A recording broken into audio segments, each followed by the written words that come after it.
Hey guys, Joey Lopez here. We're going to be looking at the tarot and the astrology charts this month. So how this works is I usually get asked in the comments, how do I know which tarot video to watch? Well, I'm going to break it down for you guys at the beginning of all your videos this week by copying and pasting this one video to show you how to really find what video is going to resonate with you. Now, if we're just doing tarot, you can look at any tarot video that I post and you can look at the title, see which one's resonating with you, and that tarot video should resonate with you. And generally I don't talk about planets, right? And when we're looking at tarot, sometimes tarot card readers say, oh, this read is timeless. So those reads with just tarot can be timeless, and if they hit you at a certain time or you find the video at a certain time, divine timing, and it resonates with you and you get your answer, that video is your video, of course. Now, when I hit astrology, or I'm talking about astrology just when I'm doing random tarot,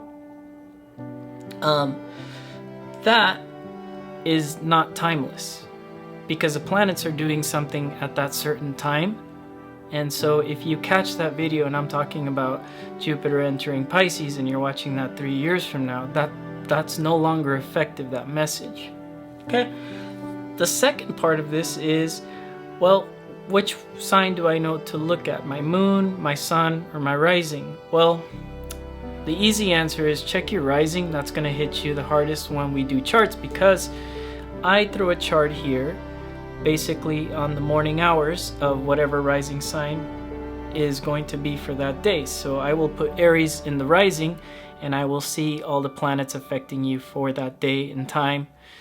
And so how that works is, if you're a daytime baby, it might resonate more with you if you listen to your sun sign, your rising. If you're a nighttime baby, it might resonate a little bit more for you for your moon sign and your rising. Now, I've had exact opposites, right? So sometimes the nighttime babies are resonating with their sun sign. And, I have friends that are, one sign and they've been that sign, and then when I tell them about their rising sign, they're like, oh, the rising sign's actually resonating more than my sun sign. So that's how that works. Leave in the comments below if you're a nighttime baby, specifically nighttime babies, if your nighttime and your moon sign resonates more than your sun sign video did. Very interesting.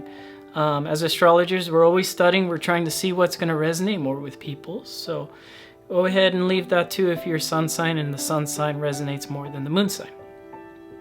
Other than that, that's all I got for you guys on how to watch these videos and how, if they're going to resonate with you or not, or how to find the exact video that you're looking for.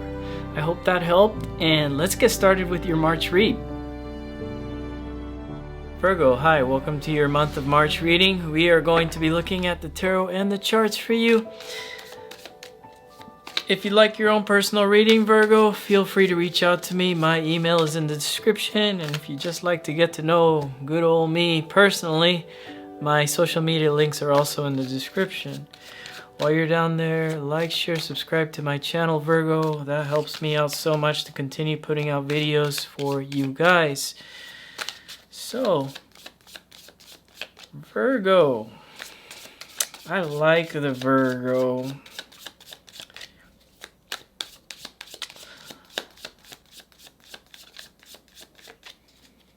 Why did I just have the need to say I like the Virgo? Maybe somebody likes you, Virgo.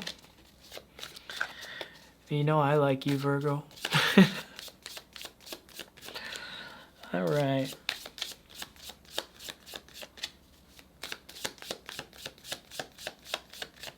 I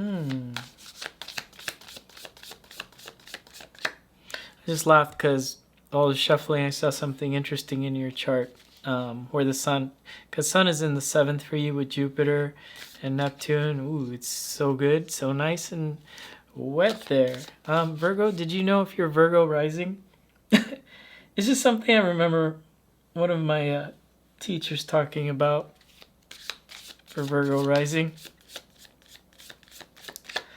You're one of the few signs, Virgo rising, that can provide the sexual healing.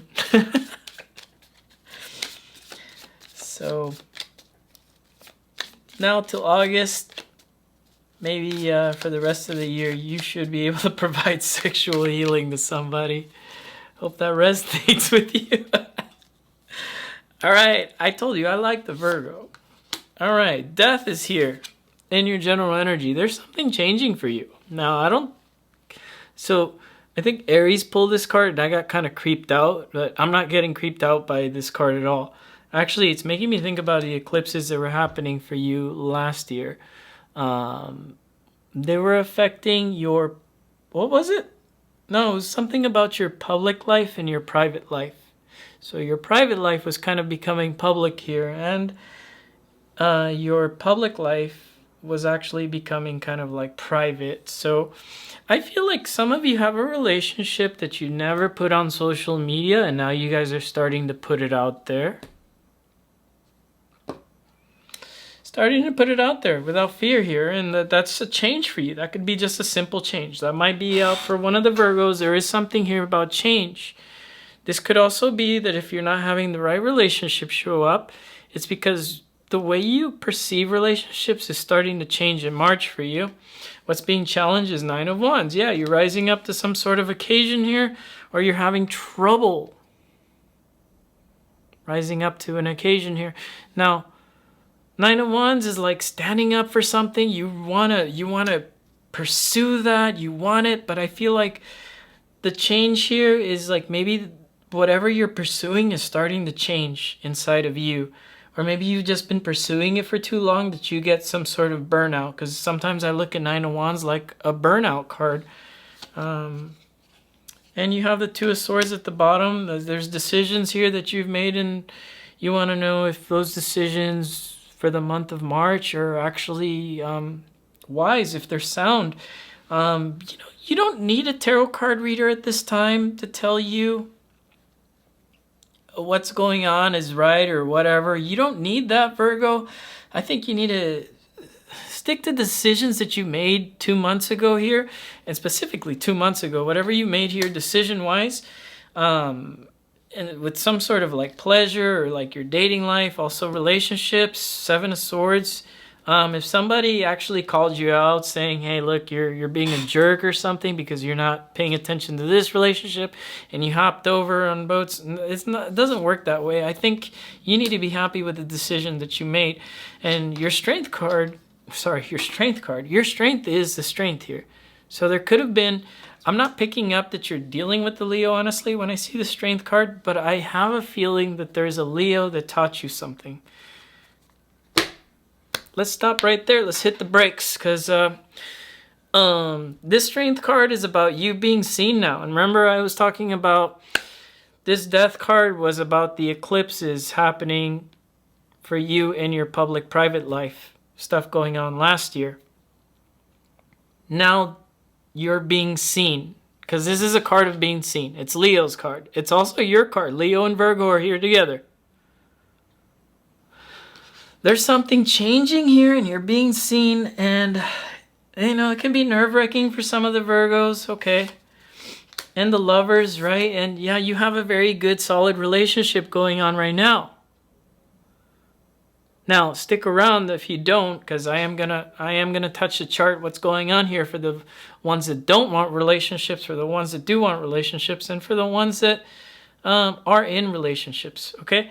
So let's pull the rest of your set, your spread. Let's see what you got here, Virgo. The Lovers, so the King of Coins and the Five of Swords. So what the universe wants you to know is that I'm specifically pulling that this is a separate person. You're the first sign to get a separate person kind of show up in your read, okay? And there's a lot of characters here. So Virgo, for the month of March, I think you're going to do a little bit of introspection, kind of like the Hermit card. But I see that this King of Coins is somebody that's older than you that taught you something. And for some reason, I feel like it was a couple months ago, maybe 2 months ago for some of you in September of last year, or December when that eclipse was happening. Somebody older than you taught you something here.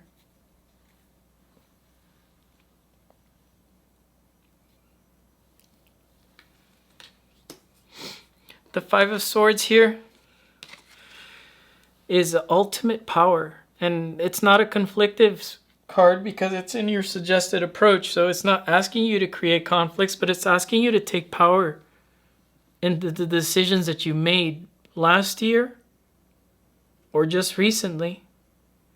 And that's funny because I was seeing the 5th house being aspected there. And now you have Mars, Venus, and Pluto there. So this is about unseen contracts. This is about maybe not being seen in a relationship when you want to be seen and you're trying to get somebody to show you on social media, that type of stuff. Whereas in the past, maybe it didn't matter to you. Page of Cups here in the hopes and fears. You know, if this is you trying to force somebody to express something to you, I don't think you need to force it. I think you're good on your own here, Virgo, expressing the way you feel. And if they don't show up to the Virgo party, then, you know, that's okay too.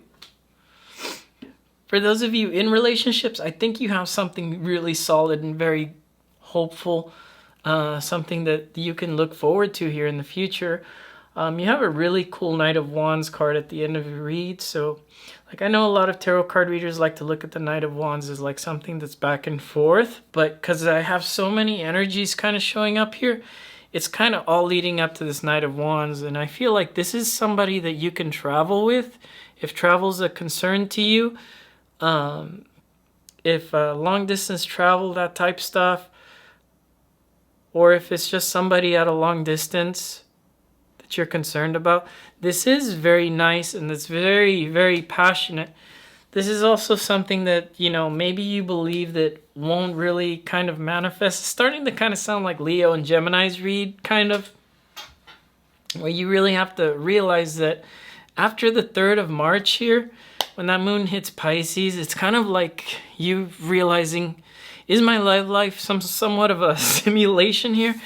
It's not. It's everything that you've been working for since last year.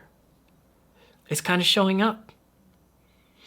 All the other signs keep pulling this positive energy of whatever you're trying to manifest. And especially, you know, in your relationship house, for you, relationships are probably going to be kind of like a point of March, a big highlight for March, because the sun's going to go right over Jupiter there and it's going to expand. If for those of you that are already in relationships, I feel like there's nothing really much that you have to do other than maintain that. Now, if you're not in a relationship and you're single, ready to mingle, looking for love, let's see where your happiness is going to be for the month of March. It's going to be 11th house, friends. Friends, this is also kind of like, when I think 11th house, it's actually the result of those manifestations coming in. And some of you, for, I don't know why, travel's a thing here too. So some of you might see the beginning of what it is that you want being fulfilled through a travel. Now, I know the world is going through a war and we got rabies going out there, whatever, you know, the beer bug. And, you know, it's hard to travel, especially for me, for my country. It's like, ugh, can't. Because I can't get back in my country. So I know that's not going to resonate for all of you, but I feel like friendships are going to be the point of happiness. If you're single and you don't have anybody, friendships are going to be you could meet somebody here actually through a friend. So you might have a fire sign friend that might introduce you to a water sign that is also looking for love. Now, if you are not looking for love, you don't want love, how this pertains to you, okay? So if you don't want love, where's your happiness going to be? That's so sad to say if you don't want love, but unfortunately, there are people that come to these videos that don't care for the love portion. Your happiness is going to be, you know, your happiness is going to be with talking to people, a lot of communication. It could be with a sibling as well, if you guys have siblings. It could be mending a relationship with a sibling. There could be some sort of happiness there for you. As well as, like, I'm thinking like a short distance trip, not a big trip. But it's funny because I was mentioning the trips for other signs. So that could also kind of resonate, like a trip that you can drive in your car. I'm really picking up car type stuff. And that's funny because you have the death card in the third house. There's your Scorpio house. So, you know, you could be driving to see a Scorpio. And there could be some very nice action there. Even if you don't want a relationship, it could just be like a friends with benefit thing, or just like a, I don't know. I feel like Tyler's Tarot. I'm about to clap hands and say bye, Virgo. What's being hidden from you this month, Virgo? Let's see. Oh yeah, I saw this earlier when I was flipping the deck. Knight of Cups. So yeah, there is somebody here that's going to express some emotions to you, or this is just you expressing more emotions to the person you're already involved with. This is definitely moving forward with those energies, a very wet energy. And like I said, sexual healing, yeah, it's in the cards, it's in the chart. And like I said, you know, Virgo, you're the only one with Pisces 7th house. If you're Virgo rising, you have Pisces 7th house. So yes, you give your partner healing here. So if your partner's going through some hardships, or if like you have a partner that experienced a loss and they're going through a time, you know, physical touch is going to bring them, especially with your hands, Virgo. Your hands, whatever you do with your hands is blessed. So I feel like if you touch this person, you can give them some sort of healing. Very nice message for you, Virgo. Very, very vanilla. Not like Leo's read. Leo had a very naughty read. But let's see what else we got here for you. So for the Virgos that are single, I really need you to believe that you can manifest this card here, this Gemini. If you're trying to manifest a Gemini, congrats, you can. I really need you to believe though. And this goes back to the older person teaching you something. It could just be me, because I'm probably older than you, 40. Just teaching you how to manifest something. And you really got to believe in it. If you don't believe in it, I mean, you can't create magic, right? That's the first step to creating some sort of magic in your life, is getting rid of the fear of doubt of being able to manifest it, and to realize you have the power, right? Because I said this Five of Swords is in conflict in this specific space, is telling me you have power. You're not using it. You should be using it, because you can manifest great love, relationships, and friendships in the month of March, Virgo. That's all I got for you. I think it's going to be a very positive month for you, Virgo. Definitely one of the lighter reads I've had since, well, all of them have been kind of super heavy except for Leo. So Leo's was just kind of left field, but your read is very nice. I'd like to claim this is my read. No, just kidding. All right, Virgo, so take it easy, and I'll catch you guys again next week. Bye.